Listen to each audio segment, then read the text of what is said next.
நலன் தமயந்தி சீரியலில் இன்னைக்கு என்ன நடக்க போகுதுன்னு பார்க்கலாம் வாங்க வீடியோக்குள்ள போகலாம். நலன் அந்த மெஸ்ஸை திறந்து வச்சுட்டாங்க. இனிமே அன்னபூர்ணி மெஸ்ஸு உன்னோடது. யார் வந்து என்ன சொல்கிறாங்கன்னு நான் பார்க்குறேன், நீ போய் மெஸ்ஸை நடத்துங்கிறாங்க நலன். தமயந்தி நலன் தான் அவ்வளோ தூரம் சொல்கிறான்ல, எந்த பிரச்சனை வந்தாலும் அவன் பார்த்துக்குவான் போமாங்கிறாங்க. அக்கா வா, அண்ணாவே சொல்லிட்டார்ல வாக்கா அப்படின்னு செல்வியும் குட்டியும் கையை பிடிச்சி கூட்டிகிட்டு போகிறாங்க. நலனும் உள்ளே போகிறாங்க.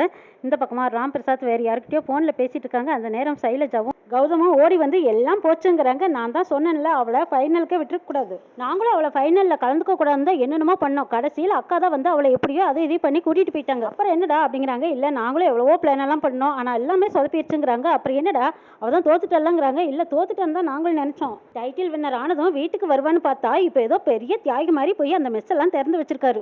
ஏதோ பிரச்சனை வருதுன்னு தெரியுது. ஏற்கனவே அந்த தமயந்தி திமிராத்தான் பேசுவா, இப்போ மெஸ் வேற அவ கைக்கு போயிடுச்சு.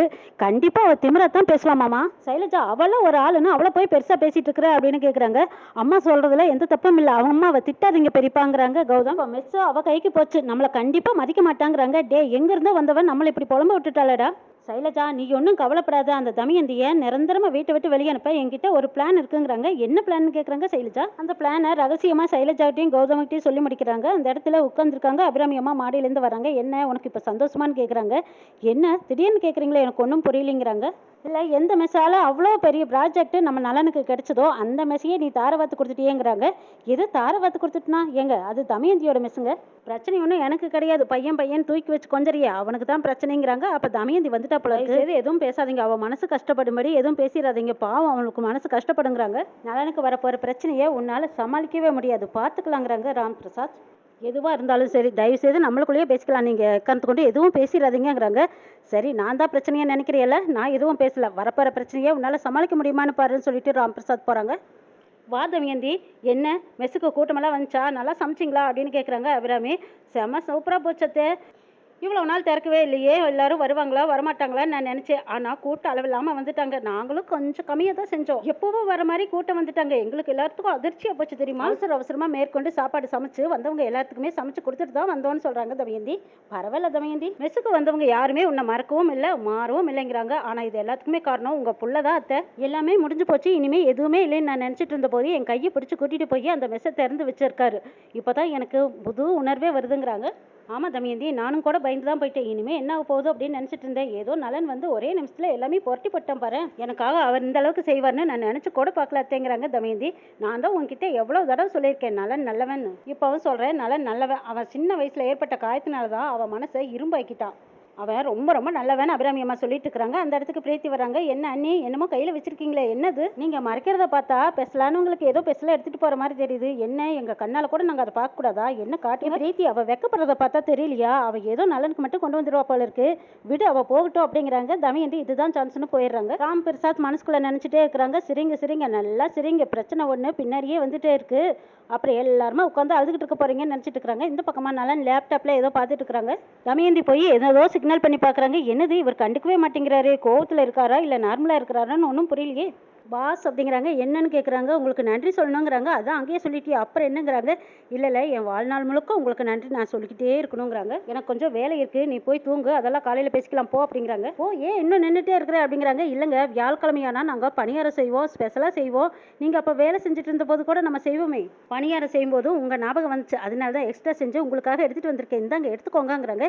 என்ன இதெல்லாம் கொடுத்து எதுவுமே நடக்காத மாதிரி நீ நினைக்க போறியா, உன்னை ஏன் இன்னும் இந்த வீட்டுக்குள்ளே வச்சிருக்கேன் தெரியுமா, எங்கள் அம்மாவுக்காகத்தான், எங்கள் அம்மாவுக்கு எதுவும் ஆயிடக்கூடாதுன்னு தான் நான் உன்னை எதுவும் பேசாமல் வச்சிருக்கேன். அச்சோ பாஸ் எனக்கு இல்லை எந்த ஒரு உள்நோக்கம் இல்லை, உங்களுக்கு பிடிக்குமே தான் நான் எடுத்துகிட்டு வந்தேன். நீ என்ன தான் பேசினாலும் உங்ககிட்ட நார்மலாக என்னால் பேச முடியாது, தயவுசெய்து என்ன நீ புரிஞ்சுக்கோ, முதல்ல போ அங்கிருந்து. அச்சோ என்ன பாஸ் இப்படி பேசிட்டு இருக்கிறீங்க, அங்கே எனக்காக மெஸ்ஸையே விட்டு கொடுத்துட்டு வந்து இங்கே வந்து இப்படி பேசிட்டு இருக்கீங்க. ஓஹோ மெஸ்ஸை விட்டு கொடுத்துட்டு வந்தது உன்னாலே நினச்சிட்டு இருக்கிறியா, உன் மேலே இறக்கப்பட்டாலாம் நான் விட்டு கொடுக்கல, நான் ஏதோ பிரார்த்தனை பண்ணி மெஸ்ஸை திறக்க விடாமல் பண்ணிட்டு தான் எல்லாரும் பேச ஆரம்பிச்சிட்டாங்க, அதனால தான் நான் மெஸ்ஸை திறந்தேன், இதுக்கு மேலே வேறு எதுவுமே கிடையாது. திரும்பவும் சொல்கிறேன், எல்லா பிரச்சனையும் முடிஞ்சது, நம்ம நார்மல் ஆகிட்டோன்னு சொல்லிட்டு நீ என்கிட்ட இந்த மாதிரி பழக ஆரம்பிக்காத. உனக்கு எனக்கு இடையில எதுவுமே கிடையாது. இந்த ஹஸ்பண்ட் ஒய்ஃபு ட்ராமா கூட எங்கள் அம்மாவுக்காகத்தான் உன்னை இந்த வீட்டுக்குள்ளே வச்சுருக்கேன். ஆனால் எப்போ வேணாலும் என்னோட மனநலமாக மாறும், அதனால் தயவுசெய்து நீ பார்த்து இருந்துக்கோன்னு சொல்லிட்டு போகிறாங்க. அழுகிறாங்க தமயந்தி. இன்வெஸ்ட்மெண்ட் சுப்பிரமணியம் சொன்னதை நினச்சி பார்க்குறாங்க. தமயந்திக்கு நீங்களே சப்போர்ட்டாக இருப்பீங்களோன்னு எனக்கு தோணுதுன்னு சொன்னாங்க. அதே மாதிரி தான் நடந்துக்கிட்டோமோ. ப்ரெஸ்ஸு மீடியா இதெல்லாம் வந்து கொஞ்ச நாளைக்கு தானே பேசுவாங்க, அவங்களுக்காக வேண்டி நான் மெஸ்ஸை அவசரப்பட்டு கொடுத்துட்டுனா, ஆனால் இன்றைக்கி மட்டும் விட்டுட்டா சின்ன வயசுலேருந்து எத்தனை நாள் அடிபட்டு மிதிப்பட்டு இந்த இடத்துக்கு நம்ம வந்திருக்கோம். இன்னும் 50 கோடி மெஸ்ஸு வேணாலும் நம்மளால் பிடிக்க முடியும். ஆனா இவ்வளவு நாளா கட்டி காப்பாத்த நல்ல பேரை நம்ம காப்பாற்ற முடியாம போயிடுமே. எல்லாருமே மறந்துட்டு போய் வேற பிரச்சனையை யோசிப்பாங்கன்னு கூட நினைக்கலாம். ஆனா காலத்துக்கு இந்த பேச்சு நம்மளை துரத்திக்கிட்டே வரும். எங்க அடி எடுத்து வச்சாலும் இதை பத்தின கேள்வி தொடர்ந்து வந்துகிட்டே தான் இருக்கும். இப்போ அவசரப்பட்டு மெஸ்ஸை வேற திருப்பி கொடுத்தாச்சு. ஆனா இந்த இன்வெஸ்ட்மெண்ட் எப்பவே தடுத்துருவேன் நிறுத்திடுவேன்னு சொல்லி மிரட்டிட்டே இருப்பான். இந்த விஷயம் அவர் காதுக்கு போனதுக்கு அப்புறமா என்ன பண்ணுவாருன்னு தெரியலையேன்னு நல்லா யோசிக்கிறாங்க. அவர் வந்து கேட்கறதுக்கு முன்னாடி நம்ம போய் மெந்திக்கலாம். அவர்கிட்ட போய் மன்னிப்பு கேட்டுட்டு இந்த ப்ராஜெக்டே வேண்டாம், நீங்கள் எவ்வளோ செலவு பண்ணியிருக்கீங்களோ அந்த பணத்தை நீங்கள் வாங்கிக்கோங்க, எனக்கு இன்வெஸ்ட்மெண்ட் வேண்டாம், ஒன்றும் வேண்டாம், உங்கள் வேலையை நீங்கள் பார்த்துங்க, என் வேலையை நான் பார்த்துக்கிறேன்னு நான் போய் சொல்லிட்டு வந்துடுறேன். நல்லா யோசிச்சு பார்த்துட்டு ஆமாம் இதுதான் கரெக்டான முடிவு, நாளைக்கே இன்வெஸ்டரை பார்த்து நம்மளே முந்திக்கிட்டு வேண்டான்னு சொல்லிட்டு வந்துடணும் அப்படின்னு நினச்சிட்டு இருக்கிறாங்க. தமயந்தி அங்கே வர்றாங்க. என்னங்க யோசிக்கிறீங்கன்னு கேட்குறாங்க. அடடா என்னை நிம்மதியாகவே இருக்க விட மாட்டியா, இங்கேயும் வந்துட்டியா, தயவுசெய்து இங்கேருந்து இடத்த காலி பண்ணி என்னோட பிரச்சனையை நானே பார்த்துக்கிறேன். இல்லைங்க அந்த மெஸ்ஸை நீங்கள் பாட்டுக்கு தூக்கி கொடுத்துட்டீங்க, ஆனால் அந்த இன்வெஸ்டர் உங்களை சும்மா விடுவாரா? உனக்கு ஒரு தடவை சொன்னால் புரியாதா? அது என்னோட பிரச்சனை, அது என் பிரச்சனையை நானே பார்த்துக்கிறேன், நீ போய் உனக்கு வேலை இருந்தால் பாரு போங்கிறாங்க நலன். அந்த மெஸ்ஸும் நீயும் என் வாழ்க்கையில் வந்ததே போதும், இதுக்கு ஒரு முடிவு கட்டுற, முதல்ல இங்கே நிற்காத, இன்னும் ஏன் நின்றுட்டு இருக்கிற, கொஞ்சம் நேரம் தனியாக இருக்கணும், இங்கேருந்து போ அப்படிங்கிறாங்க. தமயந்தி போயிடுறாங்க. நலன் சாப்பிட வந்திருக்காங்க. அபிராமி அம்மா தமயந்தி எங்கேங்கிறாங்க. எனக்கு ஃபஸ்ட்டு நான் வந்தேன், அவளுக்கும் ஃபஸ்ட்டாக வருவா, எனக்கு சாப்பாடு வைங்கிறாங்க. அண்ணே அன்னைக்கு மெஸ்ஸையை விட்டு கொடுக்குற அளவுக்கு உங்ககிட்ட லவ் இருக்கும்போது எங்ககிட்ட மட்டும் ஏன் இப்படி நடிக்கிறேன்னு பிரீத்தி கேட்குறாங்க. என்னை எதுக்கு முறைக்கிற, அவ தானே கேட்டா, அவளுக்கு பதில் சொல்லுங்கிறாங்க அபிராமி. அண்ணே நான் தானே கேட்டேன், அம்மாவை எதுக்கு முறைக்கிறேங்கிறாங்க பிரீத்தி. அந்த இடத்துக்கு தமயந்தி வராங்க. அண்ணே உங்களை பற்றி தான் பேசிட்டு இருந்தோம். ஆமாம் அண்ணன் உங்கள் பேரில் இருக்கிற லவ் தானே அந்த மெஸ்ஸை விட்டு கொடுத்தாங்க, நீங்களாவது உண்மையை சொல்லுங்க. அச்சோ என்ன நடந்ததுனே தெரியாம இவ வேற இப்படி கேட்கிறாளே. அந்த மெஸ்ஸை எல்லாருமே தப்பு தப்பா பேசுறாங்கன்னு தான் அவர் எனக்காக விட்டு கொடுத்துருக்காரு. ஏன் அவங்க அம்மாவே அவர் நம்பலையோ, அதனாலதான் அந்த மெஸ்ஸை திறக்க சொல்லி எனக்கு கொடுத்துருக்காங்க.